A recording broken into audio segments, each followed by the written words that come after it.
Bonjour bien-aimés frères et sœurs, nous remercions le Seigneur pour la grâce qu'il nous accorde d'avoir part à l'héritage des saints et de le savoir comme notre Rédempteur, que la joie caractérise nos cœurs ce matin. Bonne nouvelle semaine, que le Seigneur vous bénisse. Bienvenue dans notre partage quotidien. Ce matin, nous allons parler du salut, de la repentance et la confession. Dans Luc 5, le verset 32, la Bible déclare « Je ne suis pas venu appeler à la repentance des justes, mais des pécheurs ». Nous confondons très souvent les termes repentance et confession. La repentance, c'est le regret ou la douleur qu'on a des péchés, de ses péchés, tandis que la confession est un aveu ou une déclaration de ses péchés. Dans le psaume 51, David a dit « Ô Dieu, aie pitié de moi dans ta bonté, selon ta grande miséricorde, efface mes transgressions, lave-moi complètement de mon iniquité, purifie-moi de mon péché, purifie-moi, lave-moi et je serai plus blanc que la neige. Détourne ton regard de mes péchés, efface toutes mes iniquités. Ne me rejette pas loin de ta face, ne me retire pas ton Esprit Saint.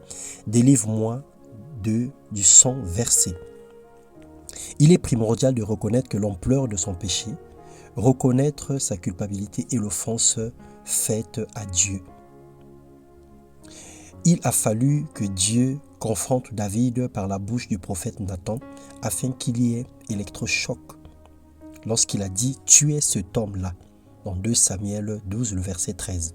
Se repentir, se vouloir être sauvé de son péché, pas seulement de ses conséquences, mais de ce qui nous gêne, de toutes nos erreurs et de toutes nos fautes. 1 Jean 1,9, la Bible déclare que si nous confessons nos péchés, il est fidèle et juste pour nous les pardonner et pour nous purifier de toute iniquité. La repentance et la confession créent le changement de mentalité, mais aussi la conversion et la sanctification de notre corps, de notre âme et de notre esprit. 2 Corinthiens 7,1 nous dit « Purifions-nous de toute souillure de la chair et de l'esprit en achevant notre sanctification dans la crainte de Dieu. » Notez que on peut se repentir sans se confesser ou l'inverse. Il est important que les deux actions soient menées. Ces deux actions nous apportent le changement de mentalité, la conversion et la sanctification. De toute évidence, de ce que Dieu veut, c'est notre sanctification. Il est pourtant premièrement de reconnaître ses fautes, de prendre conscience de sa perdition et ainsi avouer à Dieu ses erreurs, puis demander pardon. En agissant ainsi, le Seigneur nous apporte son aide et nous transforme à son image. Que le Dieu de toute grâce nous pardonne de tout péché et nous sanctifie complètement esprit, âme et corps. Soyez abondamment bénis, ne vivez plus dans la culpabilité, confessez vos péchés, repentez-vous sincèrement. Le Seigneur est juste et fidèle pour nous pardonner. La Bible déclare que autant que le ciel est éloigné de la terre, l'Orient éloigné de l'Occident, c'est autant que le Seigneur est loin de nous des iniquités.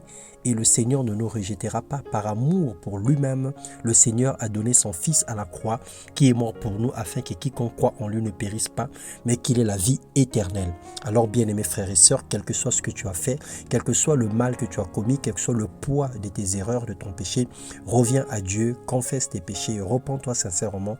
Le Seigneur te purifiera, te lavera avec ton sang et il t'accueillera dans son amour. Souvenez-vous dans Luc 15 de l'histoire de l'enfant prodigue. Lorsque il est revenu à son père l'a accueilli et a fait un grand festin. Alors c'est ce que le Seigneur fait régulièrement lorsque nous revenons à lui. Alors sois béni et sois plus culpabilisé au nom de Jésus-Christ. Amen.